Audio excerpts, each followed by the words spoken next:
19, di ba? Parang, eto meron kang bagong endorsement. Ang ganda ng pasok. Fingers crossed sana magtuloy-tuloy yan.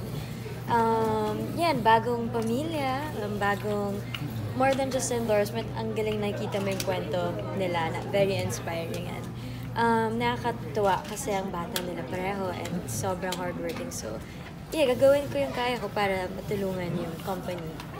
Yung projects na talagang, pumipili ka ng projects na para sa lahat, pang bata, pang matanda, pang lalaki, pang ano. Napansin mo ba yung lahat ng mga endorsements mo, no? Opo, medyo. Kasi gusto ko syempre yung makaka-relate sila sa lahat. And alam ko na ito, makita nila na very me kasi kilala nila ako na sweet tooth talaga. So, yun, syempre dapat yung endorse mo, yung totoo talaga, yun yung gusto mo talaga. So, I'm very careful with that.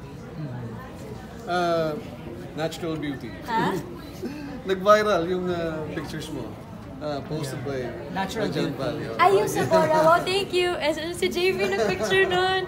For bench po yun eh. Nagpunta kami for Bora for the summer campaign for bench. Makinis na makinis. Wow, thank you. Paano mo na-achieve yun? IV and Ponds. Yun lang, tulog. Nakakatulog ngayon kaya iba rin alam mo yung skin pag nakakapahinga. And yun, si JV magaling mag-picture ko yung morning. Natural beauty. Yeah, thank you. Thank you. Yes naman, natural. Okay, share natin, ano? Excited si Piolo at Director Joyce Bernal, ano? Dahil sinabi na nila sa amin na meron silang project para sa iyo. The parking lot attendant.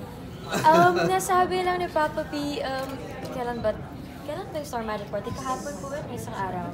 Nasabi niya, and sabi ko, open naman ako kung meron silang ipipitch, open ako to listen. Pero, ayun, maraming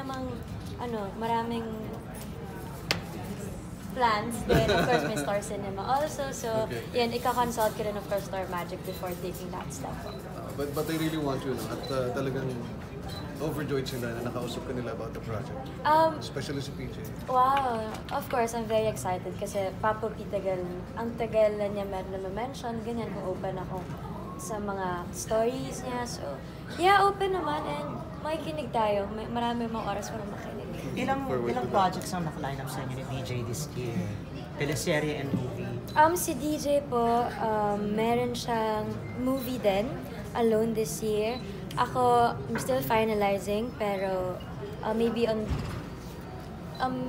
still finalizing kung ano yung magiging movie ko this year kasi hindi naman tayo pinamimitingan pa. And then for the teleserye, I'm open.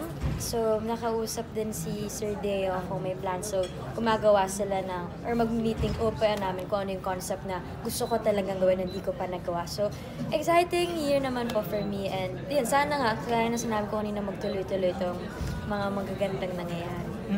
Parang mula nag-pair kayo ni DJ at naging open kayo sa relationship nyo, kung ano man meron kayo, parang ang ganda ng positive na dating, no? Positive vibes. Parang, di ba, dumami endorsements, may mga projects. Siguro nakatulong din. At saka ang sarap na sa interview, open ko na sasagot yung mga tanong niyo, walang filter, mas madali din para sa amin yun. So, okay lahat. And happy din ako kasi ang dami rin gagawin ni DJ for this year, so you have to watch out for that. May time pa ba kayo sa isa't isa? Dapat. So, naka-block off ng Valentine's Day. Okay. Yes. Saan ito pwedeng share? Definitely magbe-beach kami, pero fina-finalize pa kasi medyo fully booked na. Ang dami ngayon pupunta sa dagat at sa Valentine's Day. So, inaano pa namin kung saan yung final, pero blocked off yun for us. And baka sama namin yung iba naming friends. Kasi si DJ You miss Japan? Oh my God, I love Japan. Ayun, actually, yun pa yung isang magandang blessing for 2019. Kinuha kami ni DJ as Japan ambassadors and excited kami makita niya yung video na ginawa namin para makita niya Hokkaido, Sapporo, yung side na yun ng Japan. Toseki ba? Sapporo, Hokkaido, Otaru, Hiroshima. Yun po yung mga inikot. Yung medyo hindi sa city. Marunong ka naman Japanese. May alpha ko tinawag, nag-aaral ako. Gusto ko talaga dito matuto. Excited ka ba sa magiging turnout nung Valentine's na date ninyo or kung saan man? Kasi si DJ mahilig siyang mag-surprise, di ba? Pag may mga special occasions. Na-touch nga ako kasi siya yung nag-ano ngayon na sabi niya magdagat kami kasi alam na doon naman talaga kami sobrang enjoy. So, buti na ayos yung schedule, pinayagan kami ng Star Magic, and excited ako of course, kasi happy place namin pagdagat. Nag-viral din yung pagsusot mo ng mga bathing suit. This time naman, mag-bathing suit ka ulit ba sa dagat? Share mo na ng bonggang-bongga. Si DJ ba hindi? Depende po sa kanya kung di niya kayo paparash guard ngayon. Pero magdadala ko pareho. Para kung anong mood niya, yun yung susuotin natin. Pero of course, nirespeto ko din naman kung batch siya protective sa ganun. And wala namang problema sa akin. Basta makaswimming ko anong suot, bahala na.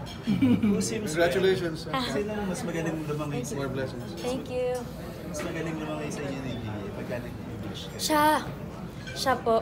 Ako hanggang lang, yung abot ko lang or gusto ko lang siya nakikita pero hindi ako ganun ka-comfortable sa super lalim. So inaalalayan niya ako pag ganun. So may say Tanungin na natin, kasi di ba na nasa Japan kayo, si Mami, nagpo-post siya sa Instagram, may nag-propose. Ayan na! Linawin na natin, sino ba ang nag-propose? Si DJ ba? Ay naku, mga to kasi papapost ko sa kanila tonight kasi nagkatawaan nun.